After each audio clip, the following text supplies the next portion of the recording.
Unacademy. Let's crack it.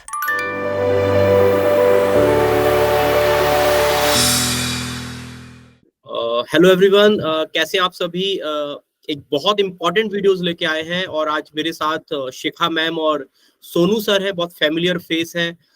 वैसे आप इनको यूट्यूब में अनअकैडमी क्लासेस में देखते रहते हैं, मुझे भी देखते रहते हैं। और ये वीडियो है, ये बड़ा इंपॉर्टेंट है। अब बहुत सारे वीडियोस आते हैं जिसमें हम लोग आपको स्टडी कैसे करनी है, क्या करनी है, सब्जेक्ट्स की नॉलेज आपको दे रहे हैं, एमसीक्यूज करा रहे हैं, मेंस प्रिपरेशन, इंटरव्यू। लेकिन ये वीडियो बहुत मायनों में डिफरेंट है। अब हुआ क्या है, आपने अभी देखा होगा, एक बहुत बड़ी न्यूज आई है एमपी को लेके। न्यूज 2-3 दिन पुरानी हो चुकी है, लेकिन इस पे डिस्कशन बिल्कुल बनता है और बहुत सारे पॉइंट्स हैं जो छूट चुके हैं। तो आज इस वीडियो में हम बहुत सारे पॉइंट्स कवर करने वाले हैं। मेरा साथ देंगे सोनू सर और शिखा मैम। और हम देखने वाले हैं 2-3 चीजें बहुत इंपॉर्टेंट है। पहली बात कि जो एलिजिबिलिटी क्राइटेरिया आया है, इसके बारे में डिस्कशन होगा। दूसरा, इस पे सोनू सर अपनी बात रखेंगे, मैं अपनी बात रखूंगा, शिखा मैम अपनी बात रखने वाली है। बहुत सारे हम लोग को कमेंट्स या बहुत सारे मैसेजेस लगातार मिल रहे हैं, चाहे अनअकैडमी प्लेटफॉर्म हो, चाहे यूट्यूब हो, चाहे पर्सनल मैसेज हो। तो इन आंसर्स को भी हम करने की कोशिश करेंगे। और दूसरी चीज, क्या कोई रिलैक्सेशन वगैरह मिल सकते हैं या आगे क्या होना चाहिए। एक बार बार प्रश्न आ रहा है, क्या प्रिपरेशन करें या प्रिपरेशन छोड़ दें जो लोग एलिजिबिलिटी क्राइटेरिया में नहीं आ रहे हैं। तो इन सारी चीजों को लेके हम स्टार्ट करते हैं। सबसे पहले सोनू सर का मैं पक्ष जानूंगा। तो सोनू सर बिहार से है, लेकिन एमपी जुडिशरी को बहुत अच्छे से जानते हैं। शिखा मैम भी एमपी जुडिशरी को बहुत अच्छे जानती, मैं भी जानता हूं। तो सबसे पहले एलिजिबिलिटी के बारे में हम बात करते हैं कि जो एलिजिबिलिटी क्राइटेरिया डाला गया है। सोनू सर, आप राय रखिए इसके बारे में, आप क्या राय रखें। सबसे पहले तो धन्यवाद सहवाग सर आपका और शिखा मैम आपका कि इस लाइव डिबेट सेशन में जुड़ने के लिए। और सबसे महत्वपूर्ण बात कि चलिए, ये जो नोटिफिकेशन आया है मध्य प्रदेश की तरफ से, Madhya Pradesh public service commission की तरफ से, हमको एक बात समझ में नहीं आती है कि प्रैक्टिकली हम बात करें, प्रैक्टिकल एस्पेक्ट पे, कि ठीक है मान लीजिए नोटिफिकेशन जारी हुआ तो सबसे पहला नंबर पॉइंट ये उठता है कि एक व्यक्ति जो कि लगातार 3 वर्षों तक अगर कोर्ट जा रहा है, तो जो कोर्ट में वो जो सीखेगा, क्या उससे वही चीज एग्जाम में भी पूछी जाएगी? एक नंबर बात। दूसरी बात देखिए सर, जो सिचुएशन है अपने भारत में, ऑल ओवर कंट्री आप देख लीजिए, किसी भी स्टेट में बात जब जुडिशरी की होती है ना, तो कहीं पे भी कोई रेगुलरिटी नहीं है। एक एग्जाम अगर 1 साल में हुआ है तो वह 32 साल के बाद होगा। कहने का मतलब क्या है कि कोई रेगुलरिटी नहीं है। नहीं, डेफिनेटली सर, बिल्कुल आप सही बोल रहे हैं। क्या करेगा बच्चा? तो अगर मान लीजिए बच्चा अगर थक हार के चला भी जाता है ना, हम ये दुख दर्द देखे हुए हैं सहवाग सर, कि बच्चा मजबूरी में कोर्ट चला गया। कोर्ट जाने के बाद ना, जब वो आता है कोर्ट से, तो वो शारीरिक रूप से तो टूटता ही है, मानसिक रूप से भी जाता है। और उसके पास प्रिपरेशन करने का फिर समय नहीं हो पाता है। एक बात ये दिक्कत हो सकती है कि जब आप ये कहते हैं कि जो बच्चा कोर्ट जाएगा तो वो शालीनता सीखता है, उसके अंदर शालीनता नहीं आती है, वो कोर्ट प्रोसीडिंग को नहीं समझ पाता है, और वो डायरेक्ट जब जज बन जाता है तो फिर वो कोर्ट प्रोसीडिंग को ठीक से रेगुलेट कर नहीं पाता है। तो ये दृष्टिकोण हम प्रैक्टिकल एस्पेक्ट पर सही नहीं मानते हैं। क्योंकि देखिए, देखिए, अब सर मैं चाहता हूं कि अपन सबसे पहले उस एलिजिबिलिटी क्राइटेरिया को देख लें। हुआ क्या है और उसके बारे में अपन पॉइंट टू पॉइंट डिस्कस करें और फिर उसके बाद जो भी क्वेश्चन आंसर होंगे शिखा मैम भी करेंगे। देखिए, एक नियम आया है, आपको पता होगा, एमपी को लेके बहुत सारी चीजें हैं। एक तो देखिए, सबसे पहले एलिजिबिलिटी क्राइटेरिया में जो उन्होंने किया, जो आपका 7th क्लॉज में जो जी है, he possesses bachelor degree in law from a university recognised by the bar council of India. ये तो पहले से था एमपी में कि भैया ये हर जगह पे है कि अगर आप एलएलबी की डिग्री है और एक अच्छी यूनिवर्सिटी से, जो बार काउंसिल इंडिया जिसको रिकॉग्नाइज करती है, आपके पास डिग्री है तो ठीक है। लेकिन अब जो नाटक हुआ है, जिसको हम कह रहे हैं, या ये पूरा जो रायता फैलाया गया, इसके प्रोविजो से है। अब प्रोविजो में उन्होंने लिख लिया that he shall practise continuously. अगर वो कंटिन्यूअसली प्रैक्टिस करेगा एज एन एडवोकेट, और वो लेस देन 3 ईयर नहीं होनी चाहिए from the date of fixed for submission of application. यहीं से है कि कम से कम 3 साल का उसको अनुभव होना चाहिए। 3 साल का आप बोल सकते हो कंटिन्यूअस प्रैक्टिस करनी चाहिए, जिस साल से उसने जिस डेट को वो क्या कर रहा है, अपना फॉर्म सबमिट कर रहा है। सबसे बड़ी यहाँ पे बात आती है। बात सहवाग सर आप सही बोल रहे हैं, लेकिन शिखा मैम यहाँ पे 2 चीज को ध्यान दीजिएगा। और सब इस्तेमाल हुआ है, या तो आप 3 साल प्रैक्टिस कीजिए, या तो आपका 70%। बिल्कुल सर, लेकिन अभी अपन पहले पॉइंट पे बात करते हैं, क्योंकि दोनों पॉइंट ही सर अटपटे हैं, एक नहीं, दोनों पॉइंट ही अपनी जगह पे मेरे हिसाब से गलत है। तो अपन पहले पॉइंट पे बात करते हैं, क्योंकि प्रोविजो पे तो वो आएगा जो 70% प्लस जाएगा, तो वो सबके लिए तो एलिजिबल ही नहीं है। तो मैम अपना पॉइंट रखेंगी इस बात पे? जी सर, सबसे पहले ये जो फर्स्ट पॉइंट है हमारा प्रैक्टिकल सिचुएशन वाला कि प्रैक्टिस अगर हम 3 साल की करते हैं, मैंने खुद 2 साल की प्रैक्टिस की है। जैसे सोनू सर कह रहे थे कि जब आप प्रैक्टिस करते हो और आप जब घर आते हो तो आप ना ही शारीरिक तौर से ना ही मानसिक तौर से बिल्कुल भी आप उस हालत में रहते ही नहीं कि आप फिर से बुक्स के आगे बैठेंगे। सर जब मैं प्रैक्टिस कर रही थी तो मैं अपना अगर टाइम बताऊं तो सुबह मैं 8 बजे जाती थी और रात को मैं 7, 8 और इवन कई बार 10 भी बज जाते थे। और अगर मैं बोलूं कि 10 बजे के बाद भी मेरा काम खत्म हो गया है तो ऐसा भी नहीं था। 10 बजे के बाद भी मुझे काम होता था, मुझे रिसर्च करनी होती थी, मुझे जजमेंट्स ढूंढनी होती थी। तो ये एक एडवोकेट का शेड्यूल होता है। और अगर आप चाह रहे हैं कि 3 साल की प्रैक्टिस आप करवाना चाह रहे हैं, लेकिन आप चाह रहे हैं कि वहां पर भी, क्योंकि देखिए अगर आपने एडवोकेट अच्छे तरीके से बनना है तब तो आपको जी तोड़ मेहनत करनी पड़ती है, तब तो आपको उस तरह से अपना 100% देना पड़ेगा। लेकिन आप चाह रहे हैं कि आप उतनी भी मेहनत ना कीजिए, क्योंकि हमने तैयारी भी तो साथ में करनी है। बिल्कुल बिल्कुल कैसे 8 बजे रात को वापस आके तैयारी करेंगे? तो मान लीजिए हम कोर्ट से वापस आते हैं और हम 1-2 अगर प्रैक्टिस, क्योंकि जिस एडवोकेट के अंदर जा रहे हैं वो ऑफिस में भी आपको बुलाना चाहेगा अगर आपने जजमेंट्स में अपना नाम लिखवाना है तो। बिल्कुल। अब यहाँ पर ये क्योंकि पॉइंट्स दिए ही नहीं हुए कि टाइम कौन सा मेंशन है, क्या ये इनरोलमेंट के बाद है, क्या आपको जजमेंट पे नाम लिखवाना है अपना, ये सब चीजें तो नहीं दी गई। तो अगर हम यहाँ पर लूप होल एक निकाल सकते हैं, बच्चे जैसे रिट फाइल कर रहे हैं और एक ये लूप होल हो सकता है कि ये तो बताइए कम से कम कि इनरोलमेंट के बाद, ठीक है अगर इनरोलमेंट में बात करते हैं तो बच्चे अगर इनरोल करने के बाद तैयारी करने लग जाते हैं, चलो तब भी हम मानते हैं। लेकिन अगर जजमेंट में नाम लिखवाना है तो प्रैक्टिस करनी ही पड़ेगी, जज को अपना चेहरा दिखाना पड़ता है क्योंकि बाद में कोई क्वेश्चन आ सकता है। इसमें और भी बहुत सारी चीजें हैं, मैं 2-3 पॉइंट रखना चाहूंगा। जैसे एक मेरे को जो प्रैक्टिकल चीजें नहीं लगी, मैंने भी प्रैक्टिस की हुई है। जी जी। एक तो सबसे बड़ी चीज ये जो इन्होंने रख दिया 3 साल का। अब आप मुझे ये बताइए कि अगर मैं एज एडवोकेट 3 साल प्रैक्टिस कर लेता हूँ और मेरी अच्छी प्रैक्टिस जम जाती है, प्रैक्टिस भी रॉयल प्रोफेशन, एडवोकेसी भी, फिर मैं क्यों फिर जुडिशरी की तरफ जीरो से स्टार्ट करूंगा? ऐसा तो ही नहीं है कि आपको 3 साल के बाद जज बना रहे हो, 3 साल के बाद ही आपको प्रिपरेशन स्टार्ट करनी है, एग्जाम देना है। जो बच्चा 3 साल अपना सब कुछ जमा चुका होगा, 3 साल सर स्ट्रगलिंग पीरियड बहुत बड़ा होता है। अगर उसने 3 साल में सब कुछ जमा लिया, फिर वो क्यों इस जगह पर आएगा? आप उससे क्यों एक्सपेक्ट करोगे तो फिर जीरो से स्टार्ट करो? या तो फिर आप ये लिखोगे अगर 3 साल की प्रैक्टिस है तो हम तुम्हें ये बेनिफिट देंगे, हम तुम्हें 20 नंबर एक्स्ट्रा देंगे, ये देंगे। दूसरी चीज जो मैंने पर्सनली लेवल पे देखा हुआ है, ये जो 3 साल की प्रैक्टिस लिख रहे हैं, अब देखो पहली बात तो बिल्कुल शिखा मैम ने सही बोला कि उन्होंने कोई चीज मेंशन नहीं की कि 3 साल कैसे। कुछ लोग एनरोलमेंट के 3 साल ले रहे हो कि ये ऑर्डर शीट में आपका नाम 3 साल आना चाहिए। चलिए प्रैक्टिस की डेट से अगर आप केवल एनरोलमेंट की डेट से मान रहे हो कि एनरोलमेंट जिस दिन कराए उस दिन से 3 साल ले रहे हैं, तो ऐसे तो सारे बच्चे एनरोलमेंट करा लेते हैं, तो आपको नॉलेज मिली कहाँ? पहली चीज तो आप खुद देखिए ना सर, आपको नॉलेज मिली कहाँ? एनरोलमेंट तो मेरा भी 7 साल का हो गया है, लेकिन मैं तो कंटिन्यूअस प्रैक्टिस नहीं कर रहा ना। तो ऐसे तो मैं एडीजी के लिए भी एलिजिबल हो जाऊंगा, वो तो अभी एज नहीं है, बाकी जो प्रैक्टिस के आधार पे वहां पे हो गया। चलिए दूसरा पॉइंट आपने कह दिया कि ऑर्डर शीट हम देखेंगे।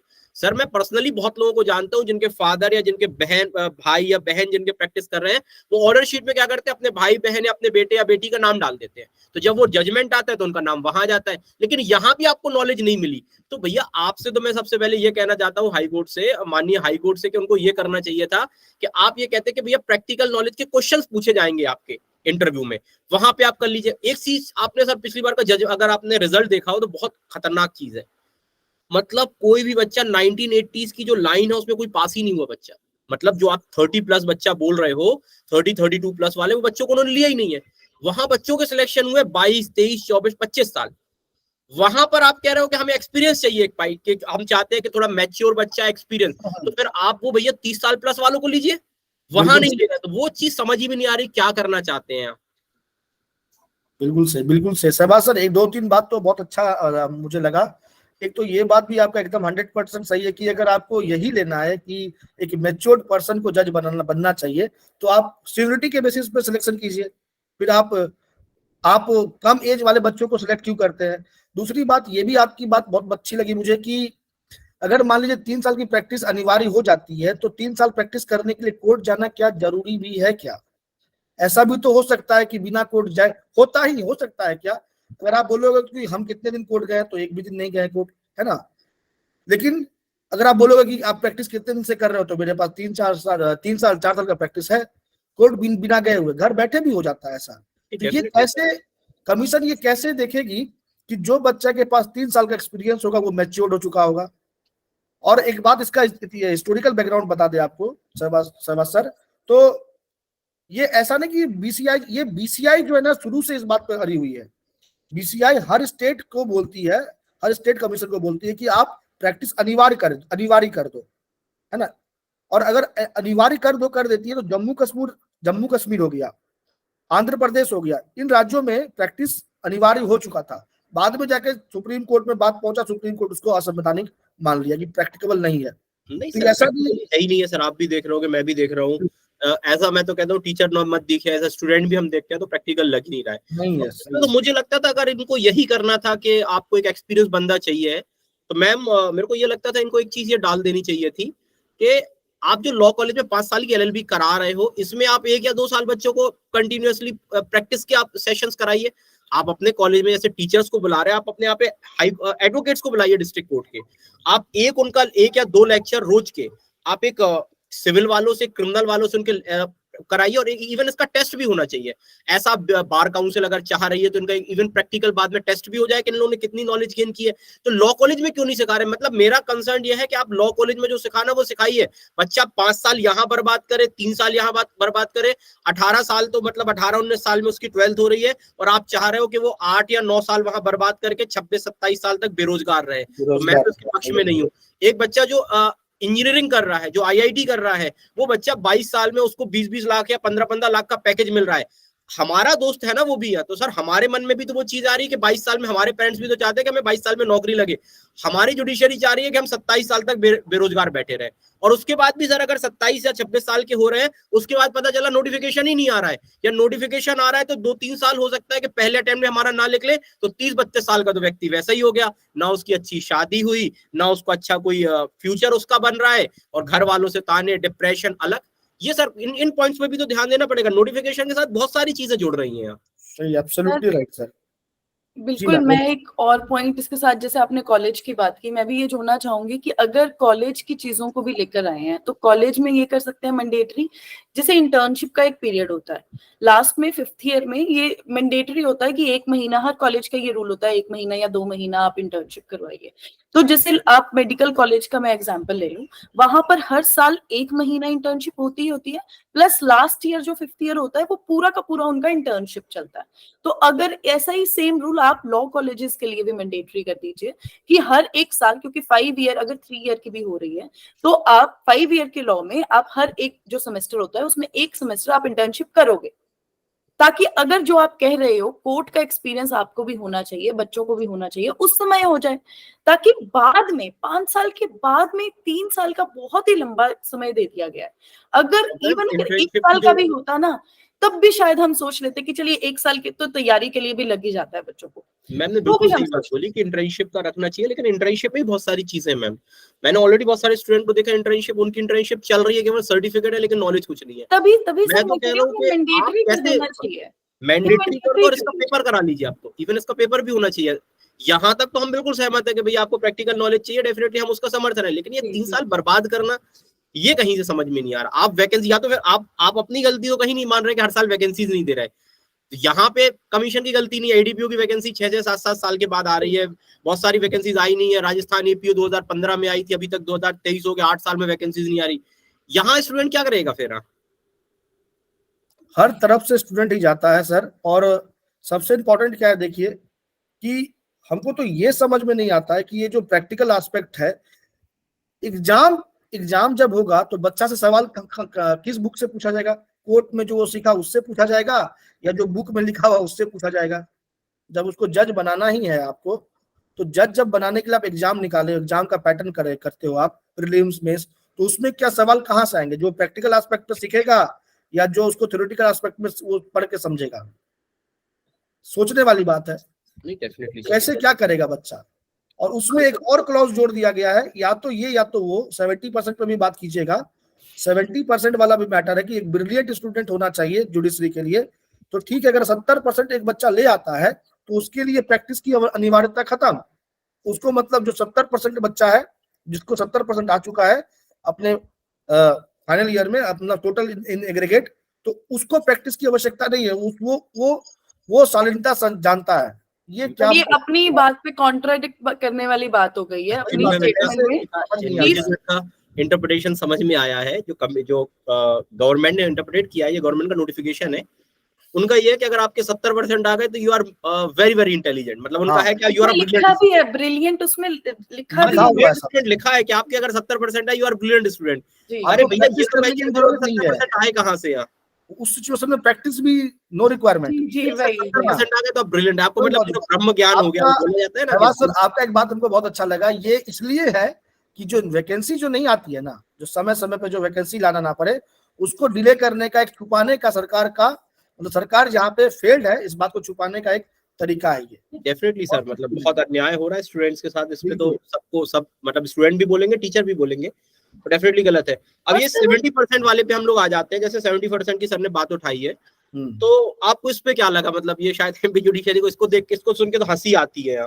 मेरे को तो मतलब बोलोगे कि एग्रीगेट मतलब आपको सारे सेमेस्टर मिला के 70%, अब 70% भी लिख दिया भैया। सबसे बड़ी बात आप तो ये मान के चलिए, जैसे एग्जाम अगर सीबीएसई करा रही हो सब जगह पूरे ऑल इंडिया में, तो समझ में आता है सबका पैटर्न एक है और कॉपी एक जैसी चेक हो रही है।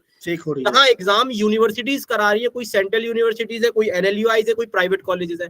प्राइवेट कॉलेज में आपको पता है क्या हाल है, हम लोग ने तो देखे हुए हैं सर प्राइवेट कॉलेज, आपने देखे होंगे मैम, आपने भी देखे हैं कि यहाँ तो नंबर दिए जाते हैं कि आप एडमिशन लीजिए, आपको फेल की गारंटी वगैरह भी बोल दे देते हैं इवन कि भाई हमारे एडमिशन लीजिए, आपको सर इवन सर मैं जानता हूँ बच्चों के 90% है।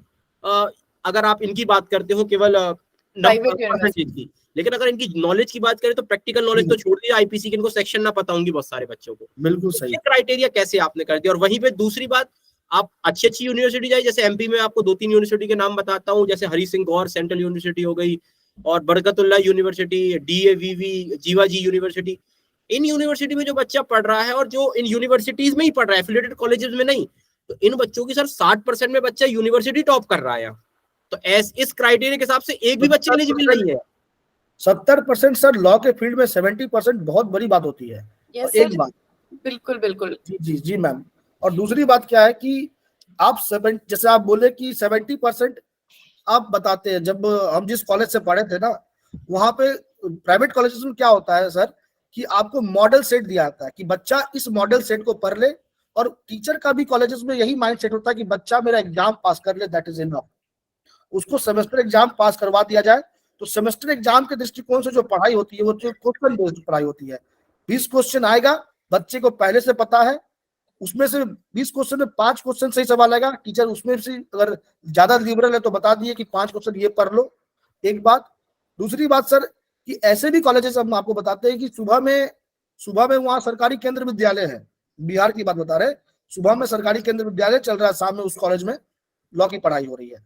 और नाम नहीं लेंगे, लेकिन ऐसे भी कॉलेज हैं जहां पे आपको ऐसा बोला जाता है कि आप आइए मत, बस आप दे दीजिए मुझे, है ना, गिफ्ट, और उसके बाद आपका कितना परसेंट चाहिए आपको बोलिए, सब हो जाएगा। तो कैसे ये प्रैक्टिकल एस्पेक्ट पे खरा उतरेगा ये बात? जी मैम। इससे तो ऐसा लग रहा है कि एक तरह से एजुकेशन डाउन हो जाएगी। अगर हम बात करें, एक स्टैंडर्ड बहुत ज्यादा डाउन हो जाएगा, क्योंकि प्राइवेट यूनिवर्सिटीज फिर एक तरह से उनके लिए बिजनेस हो जाएगा। वो बिल्कुल ये कर सकती हैं कि हाँ, हम आपको अच्छे नंबर देंगे, आप हमारे यहाँ पे एडमिशन ले लो। वो बिहाइंड द बैक जो सिचुएशन होगा ही होगा, वो उस तरह से होगा। और अगर मैं तो मुझे तो लगता है इस डिसीजन को इसको प्रमोशन मिल जाएगा, और अभी तो ये चल रहा है, ये एक इस तरह से हो जाएगा। और इसमें मुझे नहीं लगता इस नियम के बाद, मुझे तो नहीं लगता इस नियम के बाद कोई भी बच्चा, जो भी मैंने कॉलेजेस के नाम आपको गिनाए या अच्छी अच्छी यूनिवर्सिटीज है, इस साल एमपी वाले बच्चे अप्लाई भी करेंगे ऐसे कॉलेजेस में, कहेंगे हमें 70% आप देते नहीं, या तो उनके ऊपर दबाव होगा कि वो 70% दे जबरदस्ती, या तो बच्चा एडमिशन नहीं लेगा। सही बात है। या फिर सर ये भी हो जाएगा, जैसे अगर गवर्नमेंट, एक तो पहले जिसने जुडिशरी क्रैक करना है वही, जैसे सर कह रहे हैं शिबत सर कि नहीं, कोई गवर्नमेंट यूनिवर्सिटी में जाना ही नहीं चाहेगा, क्योंकि गवर्नमेंट यूनिवर्सिटीज में, जैसे मैं भी गवर्नमेंट यूनिवर्सिटी से हूँ, तो वहां पे भी बहुत मतलब जो टॉपर स्टूडेंट्स की भी मैं बात करूँ तो उनको भी 70% आने के लिए एक तरह से होता है ना कि बहुत मेहनत करनी पड़ती है, नहीं आते हैं 70%, जो टॉपर्स भी होते हैं। इलाहाबाद यूनिवर्सिटी की मैं बात करूं आपसे मैम, अभी अपने आशुतोष सर है, शायद आशुतोष सिंह, मैं उनकी एक वीडियो देख रहा था, उनके 60% है, और वो अपने यहाँ के गोल्ड मेडलिस्ट है, यूनिवर्सिटी टॉपर 60%, मतलब तो इस हिसाब से जो फर्स्ट बच्चा है उसके 60%, मतलब मान के चलिए बाकी सबके नीचे। उनके हिसाब से अगर एमपी हाई कोर्ट का जो ये एमपी का नोटिफिकेशन देखा जाए, जिसमें गवर्नमेंट के द्वारा, तो मतलब इलाहाबाद जो आपके यूनिवर्सिटी का कोई भी बच्चा एलिजिबल नहीं है इस नहीं है। पॉइंट ऑफ व्यू से। तो ये तो बड़ी दुख की बात हो गई है।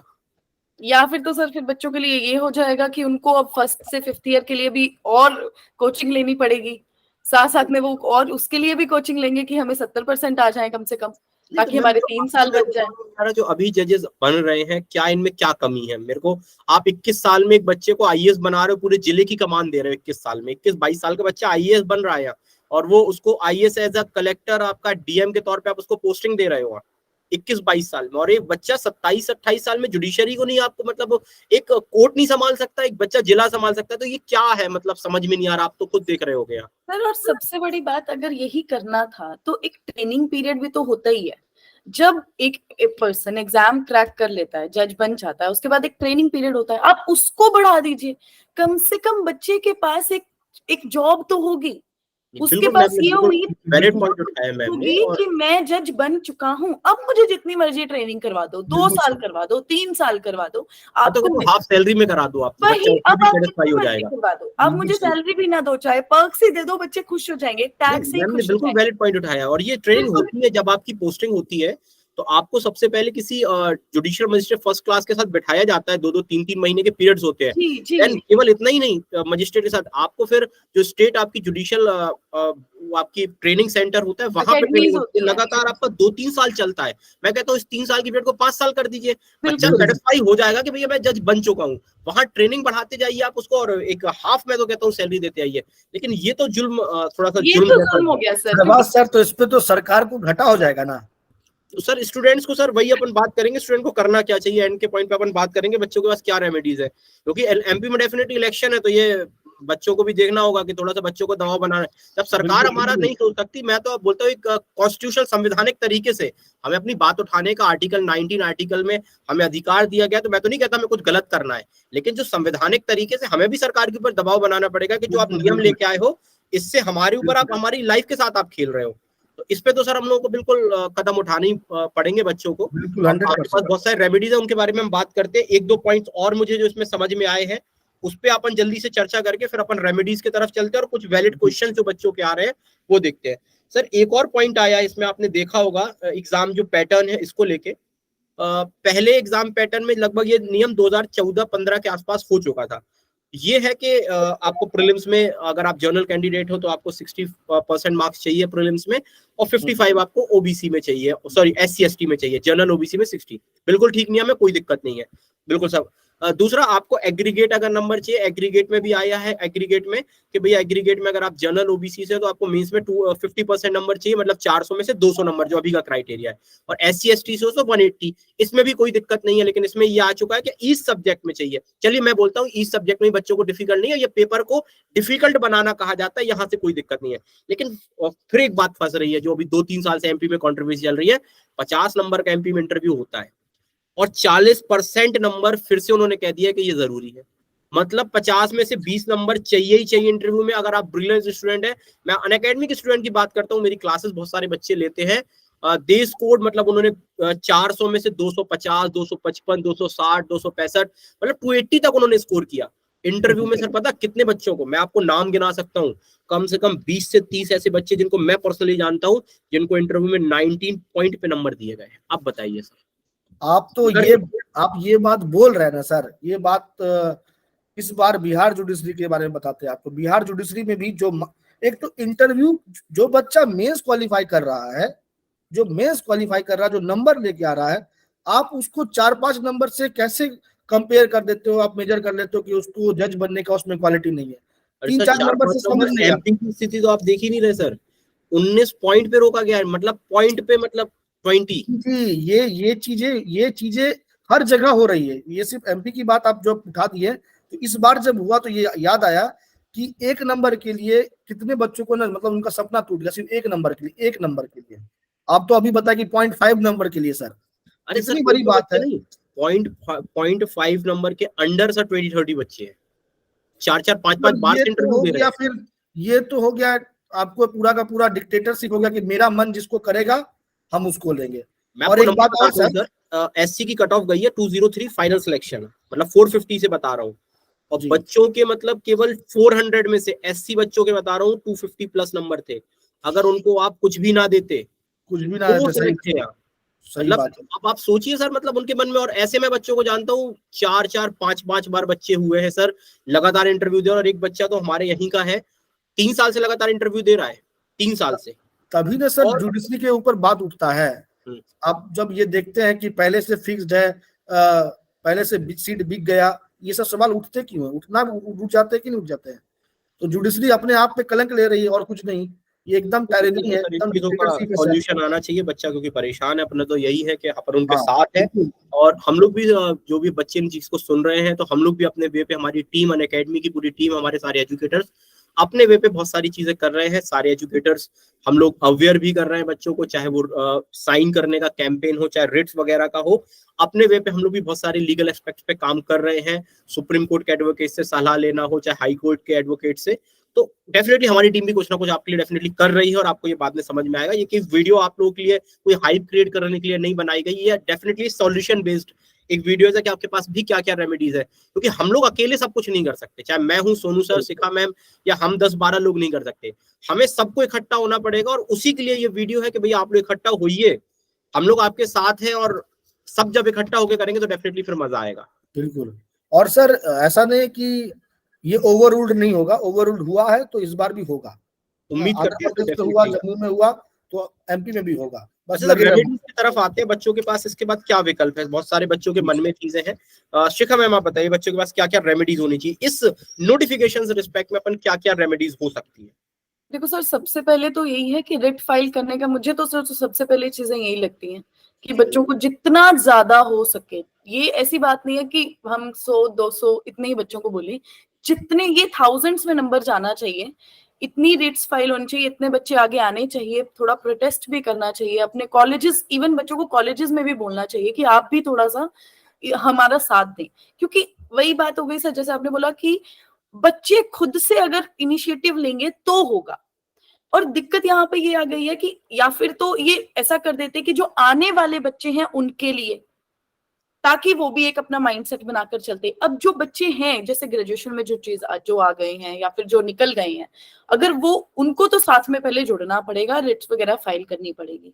और यही है प्रॉपर रिसर्च करके, प्रॉपर अपना पुराना कॉलेज का बैग निकाल के कि भाई इतने टॉपर्स हैं, टॉपर्स में 60% नंबर है, 65% नंबर है, जो हमारे 10 साल पुराने टॉपर्स हैं उन्हीं के, तो वो निकलवा के, वो डॉक्यूमेंट्स निकलवा के, इस तरह से ये चीज कर सकते हैं। बाकी जो मैंने आपको प्रोवाइडेड में बात बताई थी कि कहीं पे भी ये नहीं लिखा है कि इनरोलमेंट के बाद होगा, ये सब होगा, ये सब पॉइंट्स निकाल के अगर ये बच्चे तो मैम आगे एक्चुअली आएंगे। ये जो पॉइंट्स है, ये हाई कोर्ट का जब नोटिफिकेशन आएगा वहां पे वो कवर करेगा कि कब से क्या होगा। सोनू सर, क्या क्या रेमेडीज हो सकती है बच्चों के लिए, क्या क्या बताना चाहेंगे आप? देखिए, जब तक ये नोटिफिकेशन है तब तो इसको चैलेंज करना ही है और रीट पिटिशन फाइल करना है। और रीट पिटिशन फाइल करने में भी देखिए सहवाग सर, ऐसा नहीं कि रीट पिटिशन हम लोग मैम फाइल कर दिए, फाइल करने में भी कॉस्ट आता है ना। तो बहुत ज्यादा सुप्रीम कोर्ट जब आप मूव करते हो तो उसका खर्च भी बहुत ज्यादा बढ़ जाता है। तो एक एक कंबाइंड वे में सारे स्टूडेंट को, एमपी के सारे स्टूडेंट को एक कंबाइंड वे में एक अच्छे से एडवोकेट को के पास हम लोग जो जाए कर ही रहे हैं, लेकिन खुद भी इनिशिएटिव जब लेने की बात होती है तो वो कंबाइंड वे में जाए, है ना। सिंगल हैंडेडली जाएंगे तो फिर उसका इफेक्ट कम पड़ेगा मेरे हिसाब से। मैंने बिल्कुल सही बोला कि जितने ज्यादा से ज्यादा लोग जाए वो ज्यादा बेहतर होगा। ज्यादा और बेहतर सबसे होगा। अच्छी चीज है कि हमारे रिश्तेदार, रिलेटिव से, हमारे दोस्त है, हम लोग खुद सुप्रीम कोर्ट, हाई कोर्ट में प्रैक्टिस कर रहे हैं, तो बहुत सारे बच्चे भी तो लगा सकते हैं ना डायरेक्टली अपने वे पे। आपको तो एडवोकेट की फीस भी नहीं देनी पड़ेगी। बस अपने थोड़ा सा आप सीनियर से कंसल्ट करिए कि भैया रिट्स वगैरह कैसे लगाई जाती है। तो मेरा तो सर देखिए, मैंने तो एक वीडियो में इवन बोला भी है, मैं एक वीडियो मैंने अपने चैनल पे बनाया था इस पे ही पॉइंट पर। तो जो मैंने बच्चों को रेमेडीज बताई थी, पहला था बोला था, मैंने कहा कि डायरेक्टली रिट पे मत जाइए, आप एक रिप्रेजेंटेशन दे दीजिए, आप एक रिप्रेजेंटेशन दीजिए कमीशन को, सॉरी आप एमपी गवर्नमेंट को, और एक हाई कोर्ट को एक रिप्रेजेंटेटिव बना लीजिए कि भैया, और उसमें से उनको बता दीजिए, 15 दिन का टाइम दीजिए कि जो नोटिफिकेशन आया इस आधार पे गलत है। आप आधार भी उनको बनाइए कि और ये यहाँ चैलेंज हो चुका है उन ग्राउंड्स पे। क्योंकि जब इस बेस पे आप सुप्रीम कोर्ट जाओगे, मैं तो कहता हूँ रिट पे आपको सुप्रीम कोर्ट में ही जाना पड़ेगा, हाई कोर्ट तो नहीं मान रहा कुछ। जब सुप्रीम कोर्ट में जाओगे तो सुप्रीम कोर्ट में वही पूछेगा, फिर हाई कोर्ट से जवाब मांगेगा, तो जवाब आपके पास ऑलरेडी होगा कि भैया हम हाई कोर्ट को रिप्रेजेंटेशन दे चुके, स्टेट गवर्नमेंट को दे चुके हैं, तो पार्टीज आपका बनाना ईजी हो जाएगा। तो पहले रिप्रेजेंटेशन दे दीजिए और उनको लिख दीजिएगा, अगर आप नहीं मानते तो माननीय सर्वोच्च न्यायालय जाएंगे, और एट लास्ट आप कहाँ करिए, सुप्रीम कोर्ट में अपनी रिट लगाइए। एक तो आपके पास ये रेमेडीज है। ठीक है सर, ये तो हो गई लीगल रेमेडीज। हम्म। तो इसके साथ मैंने बच्चों से बोला था आप प्रोटेस्ट कर सकते हैं, जैसे आप नॉर्मल प्रोटेस्ट की बात कर रहा हूँ, जो आप जैसे जो बच्चे कॉन्स्टिट्यूशन भोपाल में रह रहे हैं, इंदौर में रह रहे हैं, तो इंदौर में पब्लिक सर्विस कमीशन है, या इंदौर में बहुत सारे जो आपके मिनिस्टर्स वगैरह रहते हैं, इलेक्शन भी आ रहे हैं एमपी में और बहुत सारी स्टेट्स में आ रहे हैं। तो और ये मत भूलिए, देखिए मैंने वो इस दिन भी बोला था बच्चों से कि एमपी वाला है तो एमपी वाले बच्चे जाने। अरे भैया अगर एमपी में ये चीज हुई तो कल के दिन राजस्थान में भी होगी, फिर आपकी हर स्टेट में चीज होगी। यार हो सकती है, जैसे कोविड हर जगह फैला था, पहले अपन कह रहे थे कि हमें क्या करना, हमारे पास थोड़ी ना आएगा, वो चीज फैलती है सारा। तो प्रोटेस्ट एक तरीका है। इसके साथ साथ सोशल मीडिया का जमाना है, सोशल मीडिया आप मीडिया की तरफ जा सकते हो, सोशल मीडिया पे भी आप प्रोटेस्ट कर सकते हो। डेफिनेटली अपनी बात तो कम से कम रख ही सकते हैं, यूट्यूब चैनल्स वगैरह पे जिनके है स्टूडेंट्स के, वहां पे अपनी बात रखिए सर, सीधे सीधे गवर्नमेंट को बताने की कोशिश करनी होगी कि ऐसा है। और स्टूडेंट यूनियन सर इसके लिए के लिए बनी है, इतनी सारी यूनियंस बनी है गवर्नमेंट की, छात्र विंग्स बनी, चाहे एबीवीपी हो चाहे एनएसयूआईज हो, ये इस टाइप की विंग्स है जो, तो इन लोगों को भी तो देखना होगा सारा। इनके पास बात भी तो पहुंचानी पड़ेगी स्टूडेंट को। तो सर वो स्टूडेंट की जिम्मेदारी है ना सर, अब टीचर के तौर पे हम थोड़ी ना वहां बात पहुंचाते हैं, हम तो आपको एक पॉइंट्स बता रहे हैं, और हम अपने वे पे जो रिट्स वगैरह या सुप्रीम कोर्ट पे जो हम लोग को काम करना है, हमारी टीम का काम कर रही है, लेकिन हम आपको बता रहे हैं कि आप भी किसी ना किसी यूनियन के सदस्य हो सकते हो, किसी कॉलेज के सदस्य हो। आप कॉलेज में आपके 500,000 बच्चे पढ़ रहे हैं, तो आप उनको एक लेके प्रोटेस्ट करिए ना, कलेक्टर को ज्ञापन दीजिए, बहुत सारी सर रेमेडीज है, लेकिन करना पड़ेगा, करने से होगा, बिना करने से आगे बढ़ना पड़ेगा। बिल्कुल सही बात है सर। और सर इसके साथ साथ में ये भी, जैसे आपने सोशल मीडिया का एग्जांपल दिया, सोशल मीडिया तो आज की डेट में एक होता है ना साइलेंट ट्रीटमेंट, आप विदाउट बाहर निकले, विदाउट इवन अपनी स्टडीज को हैम्पर किए, मतलब अगर आप चाह रहे हैं कि नहीं मैं बाहर नहीं जा सकते, आपके बहुत रीजंस होते हैं, पेरेंट्स कई बार मना कर देते हैं कि नहीं ऐसे प्रोटेस्ट में नहीं जाना, ऐसे नहीं करना, अपनी पढ़ाई पे ध्यान दो, और अगर आप किसी और स्टेट की तैयारी भी कर रहे हैं तो आप नहीं चाहते कि आप नहीं बाहर जाएं, तो सोशल मीडिया जैसे जमाने में तो बाहर निकलने की भी जरूरत नहीं है। आप हर जगह जितना हो सकता है, आज अगर देखा जाए छोटे से छोटा टॉपिक इतना ट्रेंडिंग पे हो जाता है, तो ये तो इतनी बड़ी बात है। आप हैशटैग्स बनाइए, आप हैशटैग्स बॉयकॉट 3 ईयर प्रैक्टिस, कुछ भी आप उसके हैशटैग बना सकते हैं और वो ट्रेंडिंग पे डालिए। ट्विटर पे अगर कोई चीज ट्रेंडिंग पे आ गई तो वो तो इवन सेंटर तक चली जाती है बात। तो ये तो हमें कभी, ये अच्छा रेमेडी हमको one of the best remedies में से लगा कि पहला इनिशिएटिव तो बच्चों को यही लेना चाहिए, ये लेना पड़ेगा, क्योंकि आप अपनी स्टडीज को भी फिर हैम्पर नहीं कर रहे हैं। क्योंकि होता है सर, बहुत जगह होता है, मैं अपनी भी बात करूं, पेरेंट्स थोड़े स्ट्रिक्ट होते हैं, नहीं भेज, लड़कियों को स्पेशली अगर मैं बात करूं तो बाहर ऐसे नहीं जाने देते हैं, प्रोटेस्ट वगैरह नहीं करने देते हैं। तो हम ये सब कर सकते हैं, वीडियोस अपलोड कर सकते हैं, सीधे नरेंद्र मोदी को टैग कीजिए, सीधे आप टैग कीजिए जस्टिस को, होता है, हर एक काम होता है, बस वो आना पड़ेगा, लाइट में थोड़ा आना पड़ेगा। और इवन मैं ये ले सकती हूँ कि अगर अनअकैडमी ये प्रोवाइड करे कि 2-3 बच्चों की हम वीडियोस अपलोड कर सकते हैं, हम अपनी टीम से बात कर सकते हैं। मैंने भी अपनी टीम से बात की थी, अनअकैडमी में बोला था, तो उन्होंने बोला था डेफिनेट इनिशिएटिव लेंगे। मैंने तो हम भी ये कर सकते हैं इनिशिएटिव। बाकी मैं भी, अगर मैं अपने तौर पे, मेरा भी इंस्टाग्राम हैंडल है, मैं अपने लिए भी बच्चों से वीडियोस ले सकती हूँ और वो भी मैं अपलोड कर सकती हूँ। ये थोड़ा लाइमलाइट पे लाना पड़ेगा। और ऑब्वियसली सारे एजुकेटर, सारे, मतलब मैं ये नहीं बोलता हूँ कि अनअकैडमी वैसे के एजुकेटर, सारे के सारे जो भी लोग स्टडी लाइन से जुड़े हुए हैं, एडवोकेट है, एडवोकेट्स के चैनल है बहुत सारे, 10-10 लाख 20-20 लाख फॉलोअर्स है उनके चैनल्स पे, तो उनको भी ये चीज है, मतलब वो बैठे हुए हैं, मैं तो ये देख रहा हूँ बहुत सारे लोग केवल तमाशा देख रहे हैं, तो ये चीज भी गलत है। मतलब ऐसे एडवोकेट है शहबाज सर, ऐसा आपको बोलेंगे ना, तो कुछ एडवोकेट से जब मेरी बात हुई तो उनका कहना ये तो ठीक है, जिसको सर फायदा देख रहा है उसके लिए ठीक है, स्टूडेंट के लिए तो ठीक नहीं है ना सर। ये तो ठीक है, वो डायरेक्ट जज बन जाते हैं, उनको शालीनता नहीं आती है, एडवोकेट से कैसे बात करना है, ऑल दिस। हम बोले ठीक है चलिए ठीक है। सर आई थिंक ये जो आया है ना, ये आया ही इस वजह से, ये रूल बार और बेंच का जो कन्फ्लिक्ट रहता है ना हमेशा से, ये उस वजह से भी चीजें आती रहती हैं बार बार। क्योंकि अगर आप कोर्ट में जाएंगे तो ये बहुत ज्यादा कन्फ्लिक्ट हमेशा रहता है बार और बेंच का, तो इन्हीं चीजों से ऐसे ठीक है मैम, लेकिन इसकी वजह से किसी स्टूडेंट की लाइफ खराब कर देना वो तो नहीं होनी चाहिए। मैं कहता हूँ कि अगर कोई बार और बैच में कन्फ्लिक्ट हो रहा है तो आप उसको मतलब सिखाइए प्रैक्टिकल नॉलेज के तौर कि आपको कैसे रिएक्ट करना है, कैसे बात करनी है। ये सारे इसकी रेमेडीज हैं। हम इसका समर्थन नहीं करते कि आप जज बन के जाइए तो आप किसी एडवोकेट से गलत तरीके से बात करिए, इसका तो हम भी नहीं कहते कि ऐसा। हम भी चाहते हैं कि आप अच्छे से बात करिए, एक रिलेशन हेल्दी होना चाहिए, लेकिन इस हेल्दी रिलेशन के नाम पे किसी स्टूडेंट की बलि दे देना वो भी बिल्कुल ठीक नहीं है। और सर मुझे तो लगता है कि अगर देखिए, जज की एक सबसे बड़ी क्वालिटी होती है पेशेंस, जो वो सुनने की उनकी क्षमता। तो मुझे तो लगता है ये जो तैयारी है, चाहे ये यूपीएससी की तैयारी हो, चाहे जुडिशरी की तैयारी हो, ये तो बहुत बच्चों को एक पेशेंस सिखा देती है क्योंकि बच्चों ने इतना फेलियर्स, इतना सब कुछ कई बार देखा होता है, इतनी अब सेक्रीफाइसेस किए होते हैं कि वो वैसे ही उनका जो माइंडसेट है वो उस तरह समझ से आता है। वो ये समझ बच्चे लेते के, हैं। मैं तो इवन कमेंट्स बच्चों के देखे, ऐसे ऐसे कमेंट्स आते हैं, बच्चे कहते हैं कि हमारे ऊपर तो सारे एलिजिबिलिटी क्राइटेरिया ठोक देते हो आप लोग, और जो सुप्रीम कोर्ट हाई कोर्ट जज बन रहा है उनसे तो कोई परीक्षा भी पास नहीं करा रहे।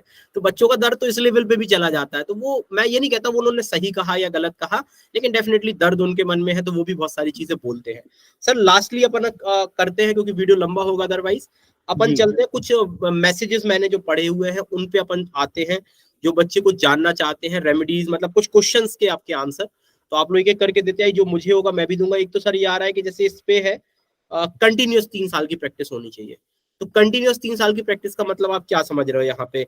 ये क्या केवल आपको 3 साल, मतलब जिस दिन से आपने एनरोल कर लिया है उस दिन से 3 साल गिने जाएंगे, या जो ऑर्डर शीट में आपके नाम आने चाहिए लगातार 3 साल तक? इसको क्या नहीं इंटरप्रेट किया जाए? सर, देखिए प्रैक्टिस की जब बात आती है तो इनरोलमेंट के डेट से नहीं होता है वो प्रैक्टिस। आपको जब आप ऑर्डर शीट में आपका नाम जब चढ़ता है ना, उस दिन से आपका काउंट होना शुरू होता है कि आप प्रैक्टिस कर रहे हो। आप इनरोल्ड होना इज अनदर थिंग, और आप एज अ प्रैक्टिस एडवोकेट के तौर पे कर रहे हो, वो अलग बात है। अब इसी प्रैक्टिस चीज के को लिए लेकर जरूरी है। डिस्प्यूट है, कुछ लोग इसे बोल रहे हैं कि ये लगातार, मतलब जिस दिन से एनरोलमेंट है, कुछ लोग इसको एनरोलमेंट की डेट से भी बोल रहे हैं, बहुत सारे लोगों से बात हुई मेरा। आप तो एलिजिबल हो गए प्रैक्टिस करने के लिए, इनरोल कराने के बाद बीसीए एग्जाम देने के बाद आप प्रैक्टिस करने के लिए अब एलिजिबल हुए हैं। नहीं, इसके लिए डेफिनेटली सोनू सर की बात से मैं बिल्कुल इत्तेफाक रखता हूँ। बस ये है कि हाई कोर्ट जब वो नोटिफिकेशन लेके आएगा तो उस पे इस बात को ऑल क्लियर करेगा, क्लियर करेगी। बिल्कुल आपको परेशानी। शिखा मैम, एक बात और आ रही है, एक नियम है कि फर्स्ट अटेम्प्ट में क्लियर करना चाहिए आपको, जो 70% या 50% का जो क्राइटेरिया रखा गया है अलग अलग कैटेगरीज के लिए, ये फर्स्ट आपको अटेम्प्ट में सारे के सारे एग्जाम क्लियर होने चाहिए। इसको फर्स्ट अटेम्प्ट का मतलब यहाँ क्या समझा जाए? सर फर्स्ट अटेम्प्ट का मेरा तो जो मानना है ये है कि जैसे 5 साल की लॉ होती है या फिर 3 साल की लॉ होती है, तो आप 5 साल में कम से कम उसको क्लियर कर दीजिए। ऐसा ना हो कि आपकी बैक हो और आपको आधा, जैसे 6 महीने और आपको वेट करना पड़े, तो वो कैसा बन जाएगा 5 साल 6 महीने। ऐसा नहीं होना चाहिए। 5 साल की आपकी ग्रेजुएशन है तो 5 साल, 3 साल की है तो 3 साल। कई बार ऐसा होता है बीच में। हाँ जी, इसके भी मैम 2 इंटरप्रिटेशन आ रहे हैं, अब देखता है वो क्या क्लियर होता है। अपन तो जी मतलब वही है, इंटरप्रिटेशन की बात है, क्योंकि ये भी हो सकता है कि बीच में बैक लग जाती है बच्चों की। एटी गेटी को भी, मतलब जो एटी गेटी या सप्लीमेंट्री आती है उसको भी मान सकते हैं, या ईयर बैक को भी मान सकते जी हैं। जी जी तो कुछ ऐसे पॉइंट्स है जिसपे अभी मतलब अपना हम एक नजरिया रख सकते हैं, लेकिन फाइनली हाईकोर्ट ही डिसाइड करेगा। बिल्कुल बिल्कुल। अच्छा कमेंट मैं देख पा रहा हूँ बच्चे का, मतलब बुरा कमेंट है। अब थोड़ा सा मतलब दुख हुआ, वो कह रहे हैं कि क्या इस नियम के बाद हमें तैयारी कंटिन्यू करनी चाहिए या नहीं करनी चाहिए? सोनू सर क्या इसको बोलेंगे? बच्चे ये पूछ रहे हैं कि क्या तैयारी कंटिन्यू करें, अब हमारे लिए सब खत्म हो चुका है। देखिए इस स्टेटमेंट से तो उसके जो अंदर की जो विचार है ना, वो झलकती है कि क्या महसूस कर रहा है। और रुकने से तो कुछ मिलने वाला नहीं है सहवाग सर, लड़ने से ही मिलेगा। और जीवन ही लड़ने का नाम है। समस्या है तो समाधान भी है, तो लड़ते रहना है। आगे क्या होगा किसी को नहीं पता, लेकिन हाँ अपनी पढ़ाई को छोड़ना मतलब ये मुझे सही नहीं लगता है कि अगर आप छोड़ दोगे तो फिर तो कुछ रहा ही नहीं जीवन में। तो मेरा सर दूसरा कहना भी इस पे कि उम्मीद करते हैं कि ये नियम बदले जाएंगे, तो बिल्कुल देखो रुकना तो है ही नहीं है। और हम लोग क्योंकि लड़ रहे हैं, देखो जो लड़ नहीं रहा वो हार गया है, यहाँ लड़ रहे हैं तो डेफिनेटली जीत होगी। और एक मैम से एक सवाल पूछता हूँ, एक इसी बच्चे का बात पे कमेंट। मैं शिव सर एक और चीज, ये जो पॉइंट था इस पे बोलना चाहूंगी कि अगर हम प्रैक्टिकल सिचुएशन देखें, प्रैक्टिकल क्योंकि हमें फाइनेंशियल एस्पेक्ट भी देखना है बच्चों का कि 3 साल अगर वेट करना ही पड़ गया जो भी है, तो आई थिंक मुझे ऐसा लगता है कि थोड़ा वेट करिए। अगर वेट करने के बाद भी ये आता है कि ये रूल बन ही गया है, तब उस समय उनको सोचना पड़ेगा बच्चों को कि वो क्या करना चाहते हैं आगे। नहीं मैम, उसके बाद भी एक नियम है, आप उसके बाद भी आपके पास रेमेडीज है। आप राजस्थान, अगर एमपी वाला बच्चा राजस्थान और आप छत्तीसगढ़, तो प्रिपरेशन कंटिन्यू करिए ही करिए। आप छत्तीसगढ़ का एग्जाम तो जैसे अभी आपका होने वाला है 2-3 महीने नहीं है लाइफ में। हाँ, 2-3 महीने बाद तो छत्तीसगढ़ का आप प्रिपरेशन कर रहे हो, तो एमपी तो साथ तो हो ही रहा है, तो क्यों मतलब रुकना है? एक मैम ने फाइनेंशियल एस्पेक्ट पे बात की, तो एक बच्चे का कमेंट में देख पा रहा हूँ जैसे, वो ये है कि सर रजिस्ट्रेशन की फीस बहुत ज्यादा हो चुकी है, और हम मतलब बड़ी मुश्किल से तो एलएलबी कर पाए हैं, और गरीब बच्चा रजिस्ट्रेशन कैसे कराए? मतलब 25-25 हजार रुपए, 30-30 हजार रुपए रजिस्ट्रेशन फीस है। तो ये भी एक पॉइंट उठ रहा है कि रजिस्ट्रेशन की फीस इतनी करा दी और आप कह रहे हो मैंडेटरी रजिस्ट्रेशन कराओ, तब तो 3 साल आप मान पाओगे। तो ये भी एक पॉइंट है सर, मतलब बच्चों के बहुत सारे पॉइंट आ रहे हैं। बड़ा और अच्छा पॉइंट एक बच्चे ने अगर दिया है, तो मुझे तो लगता है ये भी या फिर इसको भी इस चीज पे भी पॉइंट डालना चाहिए। क्योंकि मैं खुद बताऊं, क्योंकि एक तो होता है हर एक स्टेट में अलग अलग प्राइसेस होते हैं रजिस्ट्रेशन के, तो कई स्टेट्स में ज्यादा होते हैं, कई स्टेट्स में कम होते हैं, लेकिन ज्यादातर 15,000 से ज्यादा ही है। एमपी के अगर एमपी का नियम है तो एमपी की बात करते हैं तो 25,000 प्लस है एमपी में। 25,000 और उसके बाद में भी 4-4 हजार वो कार्ड जो मिलता है उसके लिए भी लगते हैं आपको। तो एआईबी का अगर आपको फॉर्म भरना है तो उसके लिए आपको 3-4 हजार लगते हैं, उसमें भी 4 हजार लगते हैं, अलग से बच्चों के ऊपर है। तो ये तो बहुत ज्यादा फाइनेंशियल एस्पेक्ट पे भी आ रही है चीज। एक और नियम, एक और कमेंट में देख पा रहा हूँ, सोनू सर आप इस पे आप बताइए। कुछ बच्चे कह रहे हैं 69.80% है, 0.20 से कम, ठीक है, तो क्या वो एलिजिबल होंगे राउंड ऑफ में? नहीं, देखिए यही बात, इस पे भी स्पष्टता चाहिए। 70% का मतलब 70% अगर मान रहे हैं तो इस पे भी कोई क्लैरिफिकेशन तो नहीं है एमपी की तरफ से, एमपी पब्लिक सर्विस कमीशन की तरफ से, कि 70% को क्या हम 69.8 को हम 70 माने या नहीं माने। वो तो 70% स्पेसिफिकली लिख दिया है स्पष्टता से कि 70% का मतलब 70%, अगर लॉ के दृष्टिकोण से इंटरप्रेट करें तो ऐसा हम नहीं। प्राइमा फेसिया देख के लगता है कि 70 मतलब 70, 68.80 एलिजिबल नहीं, मेरे हिसाब से प्राइमा फेसिया देख के तो यही लग रहा है। हाँ, इस पे क्लैरिफिकेशन की आवश्यकता भी है। यही बहुत सारी चीजें हैं जो समय समय पे आ रही हैं। 70% का एक मैम से सवाल पूछ लेता हूँ, क्वेश्चन आ रहा है, 70% लास्ट सेमेस्टर में या एग्रीगेट आपको, ये भी बच्चों के सवाल है। ये तो एग्रीगेट है सर, ये तो एग्रीगेट ही बन रहा है। पूरे मतलब ये आपका 6 सेमेस्टर, मतलब 3 इयर्स का कर रहे हो तो 6 सेमेस्टर, और वैसा कर रहे हो तो आपका 10 सेमेस्टर का एग्रीगेट आएगा। एग्रीगेट है सर, ठीक है। और सर आप लोग कुछ और चीजें जो आपको लग रही हो कि बच्चों ने जो आप लोगों से पूछी हुई उन पे और अपन डिस्कस कर लेते हैं। मेरे सवाल सामने, ये सारे सवाल के जवाब थे तो मैंने आप लोगों से ले लिए, और कोई और ऐसा पॉइंट जो छूट रहा हो जो मेरे दिमाग में ना आ रहा हो तो वो आप पूछ सकते हैं। देखिए ऐसे तो बहुत सारे बच्चों का एक जो सवाल था कि सर जैसे ये नोटिफिकेशन आ गया, साहब बोले ना कि सर पढ़ाई करना छोड़ दें, तो कुछ बच्चों का तो हम ऐसा स्थिति देखे ना कि वो ऐसा टूटा हुआ है कि लगता है कि अब उसके जीवन में अब कुछ भी नहीं है। सर अब हम क्या करें, हम तो प्रैक्टिस भी नहीं कर पाए ठीक से। अगर हम तो पहले से सोच के रखते कि हम प्रैक्टिस ही करने जानी है तो प्रैक्टिस ही कर लेते, फिर जज बनने की तैयारी क्यों करते, है ना। तो कुछ बच्चों का तो इस लेवल पे माइंडसेट जो है आ चुका है। और आप यकीन मानिए कभी 10 बजे क्लास लेते नहीं थे, 10 बजे क्लास लेने के बावजूद भी कुछ बच्चों का तो ऐसा हाल था कि उसके साथ इंटरेक्ट करते करते ना आंख से आंसू निकल गए। कुछ का तो कहना है कि सर जो लेडीज है जो पढ़ाई कर रही है, मैरिड हो चुकी है, उनका तो स्थिति और खराब हो जाता है। तो ये किसी भी दृष्टिकोण से मुझे नहीं लगता है कि ये सही है। और इसको तो पहले तो प्रथम दृष्टिया तो इसको तो फर्स्ट प्राइम जो इसका बॉयकॉट ही होना चाहिए। और पहला स्टेप जो हमको सबसे अच्छा लगा शहबाज सर और शिखा मैम, आपका ये बात बहुत अच्छा लगा कि पहला इनिशिएटिव ना ये जो ट्विटर का जो मैटर है, ट्विटर से आप हैशटैग कीजिए और गवर्नमेंट को, एमपी गवर्नमेंट को और जो केंद्र सरकार है उसको, दोनों को टैग कीजिए और इस बात को पहुंचाइए ज्यादा से ज्यादा, ताकि बात वहां तक पहुंचे। डेफिनेटली, मतलब और ज्यादा से ज्यादा जो चीज आप कर सकते हैं। इसके अलावा भी आप लोग अगर जो बच्चे वीडियोस देख रहे हो, अगर आपको लगता है कि कोई ऐसा पॉइंट है जो शायद हम मिस कर रहे हैं, या आपको कोई ऐसी रेमेडीज लगती है जो इफेक्टिव हो सकती है, तो आप कमेंट बॉक्स में जरूर बताइए, या हम लोग की क्लासेस होती हैं स्पेशल क्लासेस या यूट्यूब में क्लासेस, उनमें आके बताइए। अगर हमें डेफिनेटली पॉइंट अच्छा लगेगा तो हम लोग भी उस लेवल पे काम करेंगे। हो सकता है हर व्यक्ति की सोचने की क्षमता या हर व्यक्ति के सोचने का तरीका अलग होता है, तो अगर आप किसी चीज को सोच पा रहे हो जो हमसे मिस हो रहा है तो आप जरूर बताइए कि सर इस पॉइंट पे भी कहीं ना कहीं अपन रेमेडीज के तौर पे जा सकते हैं। डेफिनेटली मैं ये कहना चाहूंगी भाई, जैसे आप सबने बोला कि हिम्मत नहीं हमको हारनी है। हाँ, कि ऐसा नहीं है कि हम बस बैठ गए, क्योंकि कई बार ऐसा होता है कुछ बच्चे एक्सक्यूज भी ले लेते हैं चीजों का कि चलो अब बैठ जाते हैं, तो ये नहीं बिल्कुल भी सोचना है। अब वही है, मन की जीत मन की हार। अगर मन जीत गया तो जीत गया, मन हार गया तो हार गया, तो हारना तो है ही नहीं। अगर आप इस लाइन पे आए हो तो हारना तो है ही नहीं है। मतलब बहुत लोगों की अपेक्षाएं, आपकी खुद की अपेक्षाएं, माँ बाप की अपेक्षाएं, आपकी बहुत सारी अपेक्षाएं आपसे, देश को भी अपेक्षा है, तो आप इस पॉइंट पे आके हार तो नहीं सकते। तो ये तो देखिए कोई पॉइंट ही नहीं है कि हम जो लोग ये बोल रहे हैं। तो मुझे देखिए एक समय दुख भी होता है और एक समय गुस्सा भी आती है। दुख इसलिए होता है क्योंकि मैं उनके दुख में शामिल हूँ, और गुस्सा इसलिए आती है कि मतलब आप इतने मतलब लॉ स्टूडेंट होते हुए आप इतना मतलब लॉ स्टूडेंट ने देश के लिए क्या क्या नहीं किया, और आप आके एक पॉइंट पे बोल रहे हो, आप दूसरों को जस्टिस दिलाने की बात करो, फिर आप ये कहते हो कि हम तैयारी छोड़ दे क्या। अब आप खुद के लिए नहीं लड़ पा रहे तो फिर वो गुस्सा आती है उस पॉइंट पे। आपके लिए वैसे गुस्सा नहीं आ रही, वैसे तो बड़ी सिंपैथी है, लेकिन इस पॉइंट पे जरूर गुस्सा आती है कि आप अगर खुद के लिए नहीं लड़ पा रहे तो फिर दिक्कत है, आपको खुद के लिए लड़ना पड़ेगा। सर और एक चीज मैं और बोलना चाहूंगी बच्चों को कि इस चीज की वजह से अपना टाइम भी ज्यादा मत वेस्ट कीजिए। ऐसा ना हो कि बच्चे इसी डिस्कशन में अब टेलीग्राम में, क्योंकि टेलीग्राम में बच्चे बहुत एक्टिव होते हैं, कि टेलीग्राम में बच्चे पूरा दिन व्यतीत कर रहे हैं, ये भी ना हो।